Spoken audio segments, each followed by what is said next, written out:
مشاركة الأشخاص في منطقة الأحلام تمنح القدرة على الوصول إلى العقل الباطن، حيث ينشئ هذا الترابط إطاراً تتكاثر فيه الأفكار في عالم الواقع وعالم الحلم عبر عالم اللاوعي، حين تتحكم عقولنا في غزو أفكارنا، ونكتشف بأن عقولنا هي مسرح مدى استيعابه أبعد من عالم الخيال، وهو عالم اللاشحدود الداخلي.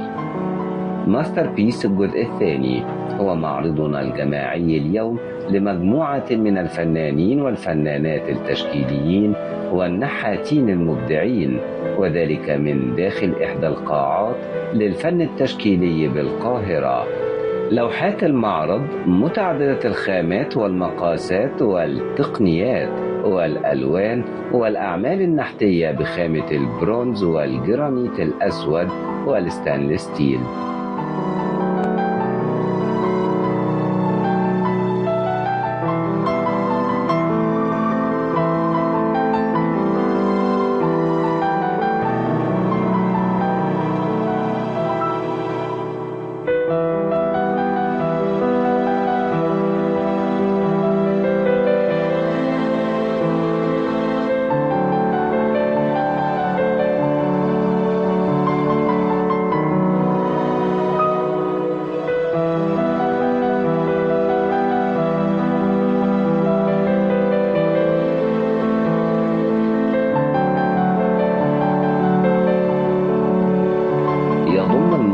الجماعي ماستر بيس الجزء الثاني على حوالي 23 عمل فني ما بين لوحات ونحت لمجموعة من الفنانين المصريين. لوحات المعرض متعددة التقنيات والخامات والألوان، ألوان الزيت والإكريليك والميكس ميديا على التيوال، إلى النحت بألوان وخامات متعددة وأسلوب متميز، لوحات سريالية وتعبيرية وتجريدية.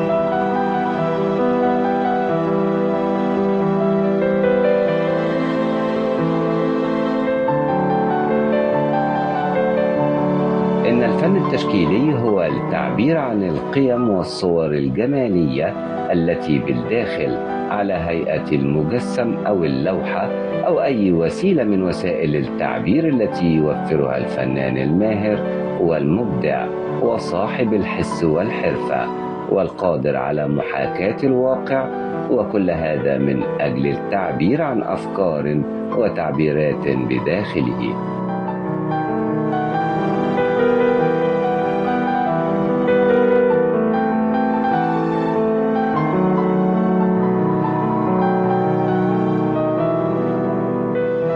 تعتبر الفنانة التشكيلية جاذبية سري معلما من معالم البانوراما المصرية للفن النسائي، لأنها تعكس في تكويناتها المملوءة بالحركة والألوان والانطلاقة الحيوية العصبية التي تتسم بها شخصيتها، وأنه لا يكون فنا نسائيا بالمعنى الذي صار من المألوف إضفاؤه على هذا التعريف.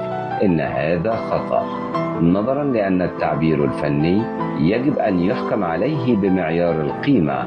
لوحاتها غنية ومشحونة بانفعالات داخلية غير مرتبطة بالبحث عن الجمال فقط.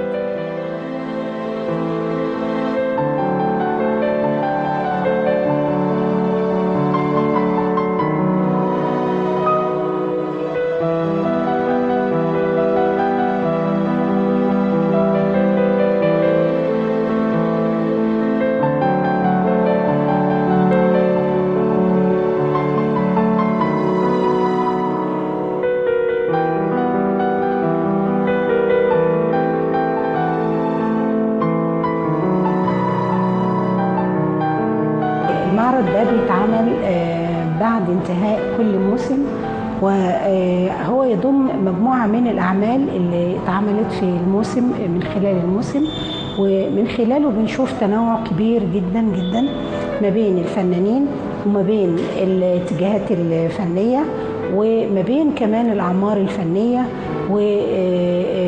وبتبقى الأجيال كلها يعني بتسلم بعضها في الفن التشكيلي زي ما احنا فاهمين، وده بالظبط هدف المعرض. وكل معرض من المعارض دي، من معرض الماستر بيسز، بيبقى ليه كونسبت، والمرة دي المعرض ده ليه كونسبت مهم جدا، هو بيتكلم عن السلام والمحبة وعن الطاقة وعن الحياة، فهو بيدي رسالة جميلة جدا جدا للحرية وللحياة وللسلام، ومع تنوع كل فنان وكل فكر، يعني كل فنان ليه فكره المختلف، وليه التناول اللي هو بيتناوله، وليه الأدوات بتاعته، وليه الخامات اللي هو بيستخدمها، والتقنيات اللي هو بيستخدمها. المعرض بيضم أعمال كبيرة من التصوير وبرضو أعمال نحتية. بتتنوع المساحات برضو في المعرض ما بين الكبير والمتوسط والصغير، وده طبعا يعني تنوع المساحات لا يعني ان في عمل افضل من عمل، لا طبعا كل عمل بيحمل في ذاته الكونسبت بتاعه والفكر بتاعه والفلسفة بتاعته، وده الجميل في الفن التشكيلي، ان الاحجام لا تمثل شيء في الاعمال الفنية، لكن الفكرة هي المضمون. واحنا هنتفرج بقى عن المعرض، هنلاقي بعض الاجيال من الرواد، وبعديها الاجيال اللي بعد الرواد، ومنهم وبعد كده الاجيال الشباب، فمنهم اللي رحلوا عن حياتنا ومنهم اللي موجودين دلوقتي. والفن طبعا هو اللي بيبقى، هو رسالته هي اللي بتظل ما بيننا، لكن الفنان بيرحل وبتظل الرحلة بتاعته الفنية مستمرة، والرسالة الفنية بتاعته مستمرة. فدلوقتي هنشوف مجموعة من الأعمال الفنية وإزاي تنوعت ما بين المدارس الفنية، في منها الكلاسيك وفي منها التعبيري وفي منها التجريدي وفي منها السريالي وفي منها ما يحمل مجموعة من المضامين.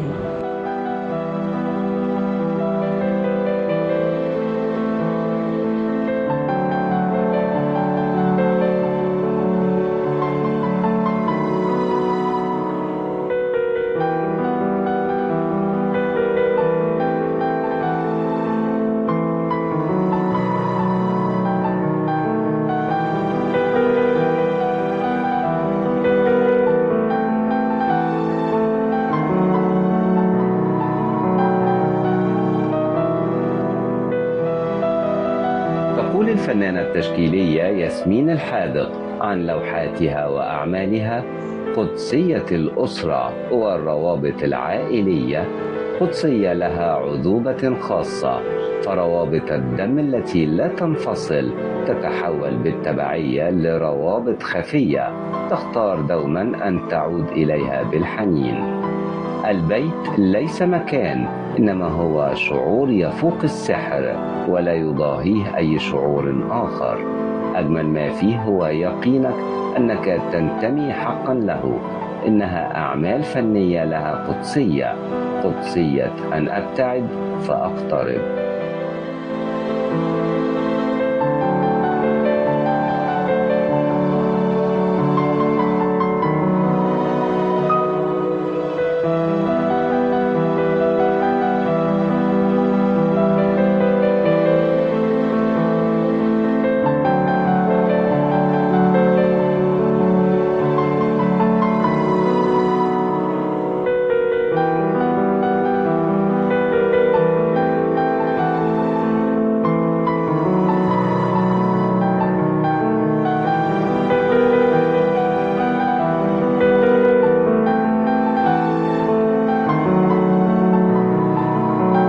لوحات الفنان التشكيلي جورج فكري من خلال استدعاء بعض المشاهد والعناصر والمعاني المجازية التي تحملها الذاكرة بمعناها الفردي أو الجمعي لأنماط وأشكال الحياة المختلفة في الثقافة المصرية، حيث يمكن أن يكون المشهد في العمل الفني من الذاكرة أو من خلال فكرة التمثيل الشكلي لرسوم وشخوص وأشكال تعبيرية في إطار النسق التكويني والأيقوني لطبيعة المشهد، استنباط السرد التعبيري للسير والأساطير الشعبية، وعند استدعاء بعض مكونات وعناصر وأشكال الفن في الثقافة المصرية تأتي المغامرة والتجريب والبحث في رؤية جديدة لمدخلات ومعطيات تواكب ما بعد الحداثة المتراكبة.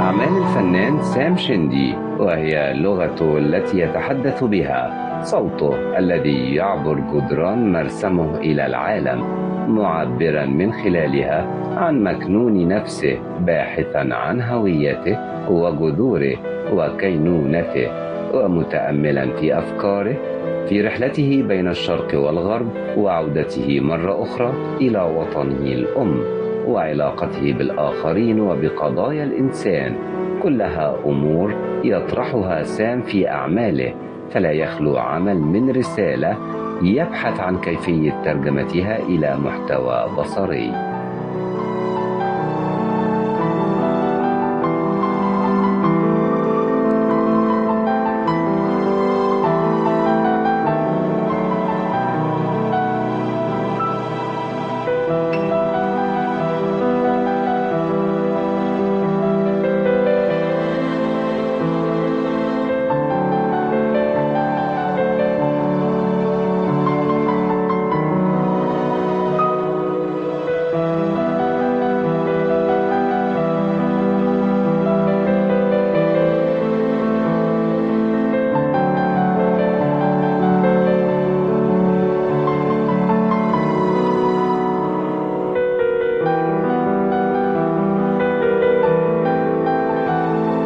كل فنان هنا بيشارك بعمل فني، وانا كان حسن حظي ان انا شاركت مع مجموعه جميله ومتنوعه من الفنانين بعمل فني تصوير، والعمل ده بيحمل مضمون فلسفي مهم جدا عن الحياه والانطلاق. انا عبرت فيه عن الاسره المصريه، وازاي هم بيبقوا كتله مع بعض وقوه مع بعض لتحدي الحياه والانطلاق. فاخدت موتيفة الدراجات كوسيله ان انا اقول ان احنا كلنا دايرين في الحياه في وسط عجله مستمره جدا. وكمان الفكره الفلسفيه اكتر ان العجله بتدينا حريه، بتدينا احساس بالانطلاق والاندفاع والحريه وكاننا بنتحدى الحياه. فده كان الموضوع بتاعي، فبدات اعبر عنه في اللوحه بتاعتي واللي هي المشاركه في الماستر بيسز. بعض الاعمال الفنيه الثانيه طبعا بتحمل عناصر ادميه وحيوانات، وفي تجريدي يعتمد على الخط، وبرضو الأعمال النحتية كذلك تنوعت ما بين التجريدي وما بين التعبيري وما بين السريالي. وفي العمل الفني بتاعي أنا استخدمت خامة الزيت اللي هي ألوان الزيتية.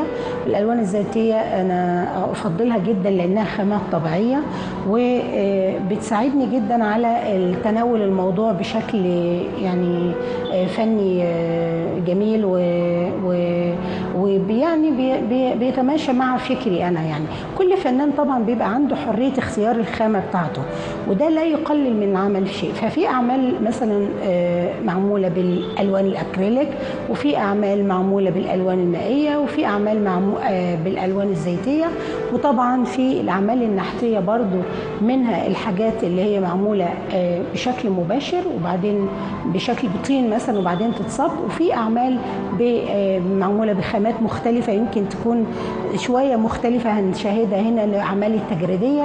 لما يكون العمل، لما يكون الفنان، يعني انا اديكم مثلا فنان عايش بره، فكان فكره عباره عن فكر تجريدي قوي، وهو عبر عن الفكر التجريدي ده بمجموعه ادوات مجرده جدا عبر عنها. وفي حد تاني مثلا يعبر عن الانسان بالخامه الطين بشكل تلقائي جدا، وفي فنان تاني يكون حرفي قوي وينحت في الصخر مثلا. ففي تنوع جميل قوي ما بين الفنانين وبعضهم. التنوع ده خلق يعني حالة من الحراك الجميل قوي كده، علشان المشاهد لما يدخل المعرض الفني ما يحسش بالملل، يحس فيه تنوع. يعني بعض الناس بتقول لك لا، ممكن نعمل بس معرض تشكيلي او معرض تصوير بس، لكن برضو المزيج ما بين الاعمال النحتية وما بين الاعمال التصويرية ده شيء جميل، عشان يدي فرصة للمشاهد ان هو يشوف مدى التنوع يعني في الاعمال الفنية، ومدى تنوع فكر الفنانين، ويستمتع بالمجالين يعني.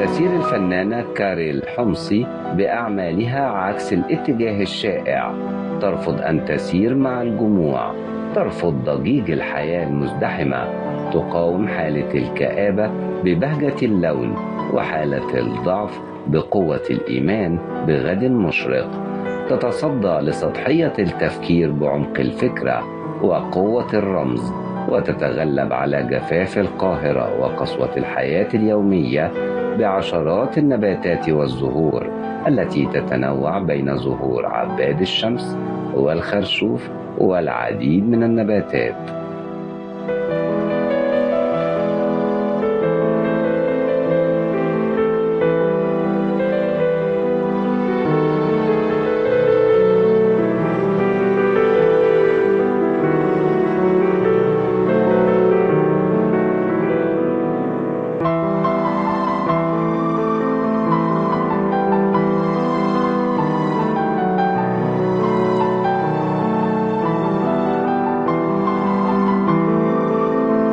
أسود جاف يسجل على الأبيض بعضا من حكايات البشر العابرين في حياتنا، أولئك الذين يريدون فعل الهدم من أجل البناء، والذين يخرجون من ظلام الحياة وقسوتها إلى النور بطاقة الصمود والاستمرار والعطاء في لوحات الفنان عماد إبراهيم.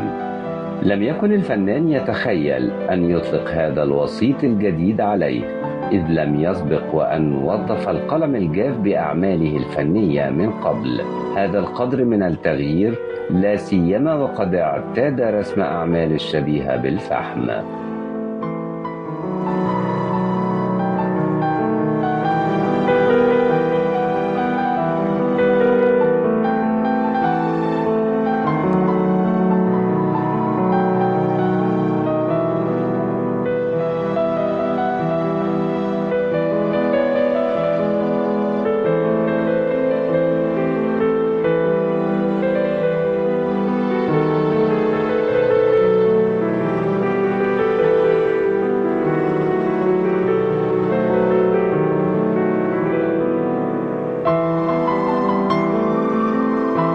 على ميلها للتشخيص في أعمالها، تستعير الفنانة التشكيلية ثريا فهمي شخوصها من الطبيعة، براءتها، عيون واسعة تسكنها الأحلام، وتؤكد أن علينا أن نفتح أعيننا جيدا لنرى ونفهم ونتعلم من الكون. في كثير من اللوحات تحمل شخصياتها وتيماتها أنواع مختلفة من الأسماك والقطط والنباتات والزهور على مسطح لوحاتها وبأشكال مختلفة، تضيف بهجة ملونة تناسب شخصية كل من عناصرها.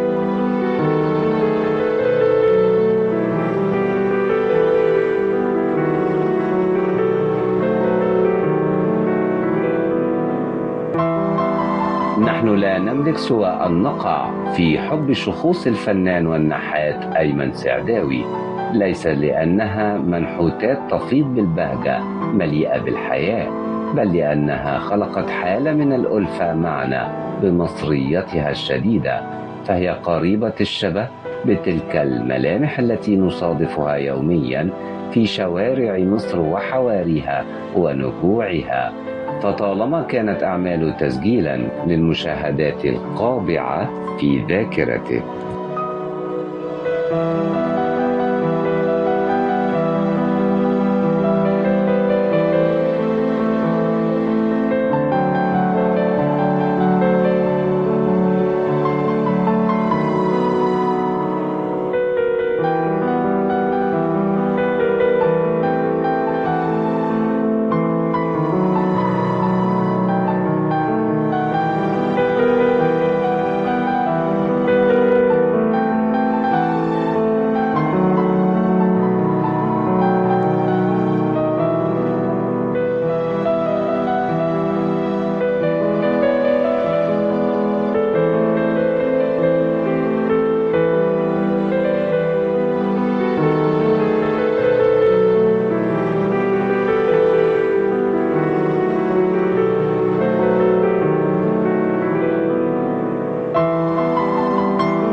يبحث الفنان التشكيلي جورج فاضل عن سر وجوده ومعنى الحياة، مكتشفا مدخلا للإبداع يقوده لفلسفة جمالية يستخدم فيها الرموز والعلامات من خلال بحث في تاريخ الحضارة الإنسانية.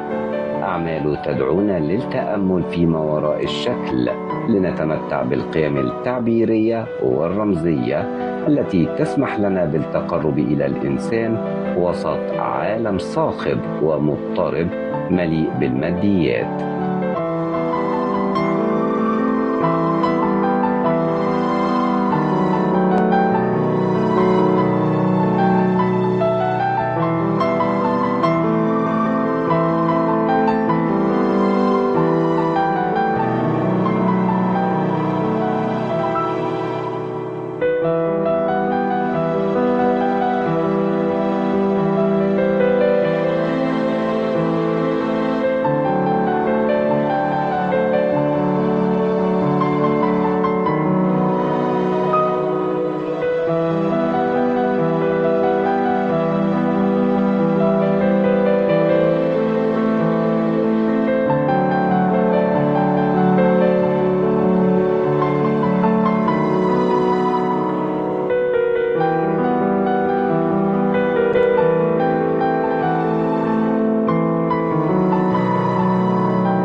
تتسم الفنون المفاهيمية بقدراتها على تجسيد الأفكار المعقدة وكذلك العميقة التي تحاكي جوانب الحياة والوجود، وتأخذنا في رحلة فنية تتعمق في تفاصيل شجرة الحياة، في تشعباتها وتشابكاتها وتعقيداتها كرمز من رموز التطور والنمو الدائم، حيث تكمن قوة التعبير الفني في استخدام هذه الرموز لإيصال رسالة عميقة تحاكي الحكمة والمعرفة والجمال والفهم باستخدام ألوان وأشكال وتقنيات.